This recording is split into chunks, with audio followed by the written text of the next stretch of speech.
Wapenzi watazamaji, hapa ni Tasofo. Leo tumefika sehemu hii Makongo, upande mwingine wa pili wa Makongo juu. Tumefika kwa mama yetu hapa leo, ambao mama yetu ana magonjwa ndani ya mwili wake, atatueleza yeye mwenyewe. Maana tumeagizwa hapa, tumefika mahali hapa tumeelekezwa kwa huyu mama ana magonjwa ya muda mrefu, yani yeye ni kukaa tu kama alivyokaa mnavyomuona. Kwa hiyo hatatuambia nini anapitia na anatamani apate msaada gani. Mama, unaitwa nani?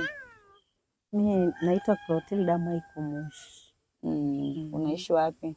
Naishi Makongo, hapa Makongo juu, maeneo ya kanisani. Maeneo ya kanisani, Makongo juu. Na unaishi na nani? Naishi na watoto wangu wawili. Una umri gani?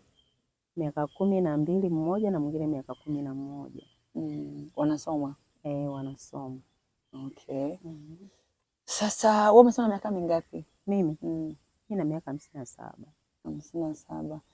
Tumeambia mama una changamoto ambayo unaipitia. Unataka kutueleza ili watazamaji pia wasikie ni nini unapitia na ilianzaje leo shida? Mimi kwa kweli nilianza na shida ya kuumwa na kiuno. Kiuno kiliniuma. Nilipokuwa kinaniuma nikawa wakati huo nafanya kazi, naweza kwenda kwenye kazi, nafanya kazi na kurudi nyumbani. Sasa imekuja kufika mahali nikashindwa kufanya ile kazi. Niliposhindwa kufanya ile kazi kanibidi sasa niwe nakaa nyumbani. Niko nyumbani niko nyumbani tu, nakaa nyumbani, watoto wangu wanaenda shule, wakirudi wananikuta tu hapa nimekaa. Kwa hiyo sasa ndio hivyo, ndio changamoto ambayo niliyokuwa nayo. Sasa haya maumivu nilivyokuwa ninaumwa, nikaenda hospitali wakaniambia kwamba nitafute hela ili niende kwenye x-ray ya MRI. Kwa hiyo sasa ndio hivyo, ni kuhangaika. Hata ukipata pesa una watoto wanahitaji kula. Kwa hiyo sasa inabidi nikipata hela nanunua chakula nawapa watoto, wanakula, na nanunua chakula watoto wanakula. Ndio hivyo, ndio maisha ninayoishi.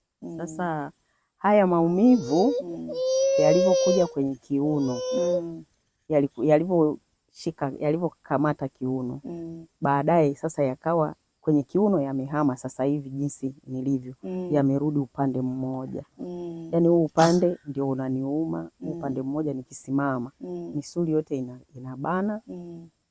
Kwa hiyo nashindwa hata ile kutembea. Hata nikiwa nimelala kugeuka inakuwa ni shida.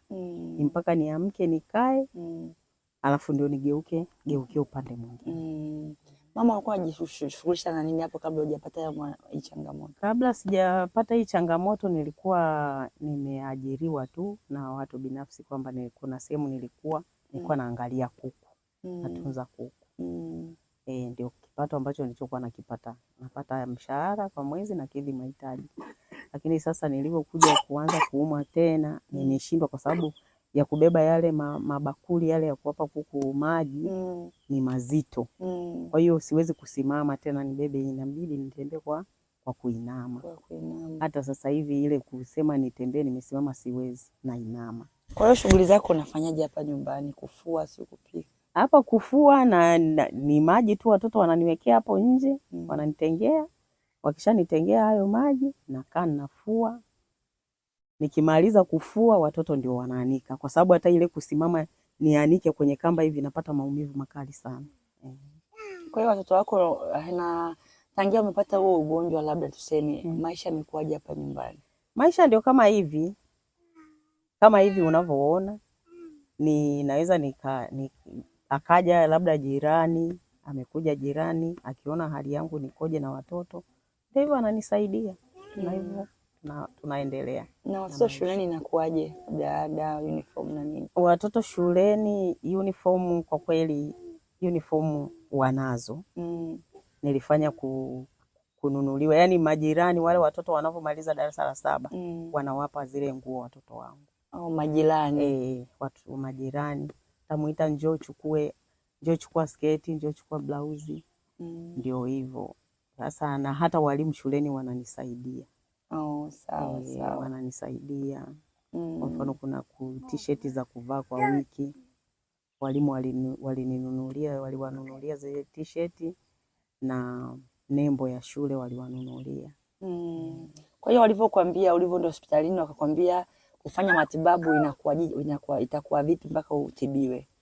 Kufanya matibabu Ulivyoenda hospitalini, kwenda kwa ajili ya kutibiwa, walikwambiaje? Kwa ajili ya kutibiwa ndio hiyo sasa, nilivyoenda mimi kwa ajili ya kutibiwa ndio wakaniambia kwamba nitafute hiyo hela niende kwenye x-ray ya MRI. Ambao ulikwambia ni shilingi ngapi? Hawakuniambia. Ila waliniambia tukatafute. Daktari ananiambia tafuta hela uje uende kwenye x-ray ya MRI. Nikajaribu kuongea na daktari mmoja, nikamuuliza, akaniambia ile pale iko kwenye 2,500,000. Mpenzi mtazamaji, tunamwona mama yetu hapa Makongo, Makongo kituo cha kanisani. Ametueleza namna anapopitia changamoto ngumu. Ni kwamba hawezi kusimama akiwa amenyoka kabisa, yani anafanya kazi akiwa ameinama. Tatizo lake la mgongo wake, kwenye mgongo mpaka kwenye mguu anasikia maumivu makali sana. Kwa hiyo anatakiwa atembee akiwa ameinama, na atembee muda mrefu ni muda mdogo sana.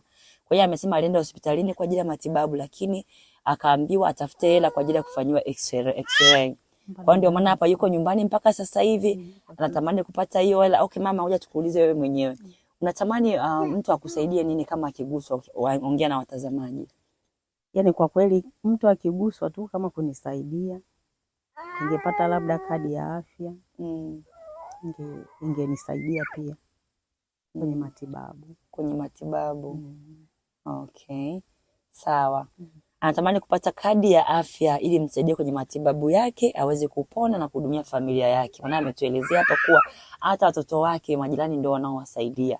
Ndio wanawapa vyakula, ndio wanawapa uniform za watoto zao, ndio wanaowasaidia vitu vidogo vidogo. Kwa hiyo anatamani apate kadi ya matibabu ili apate matibabu kwenye mguu wake na kwenye mwili wake, achekiwe apate matibabu mazuri ili aweze kupona na kusaidia familia yake. Kwa hiyo nadhani mama sisi tumemaliza. Nadhani nataka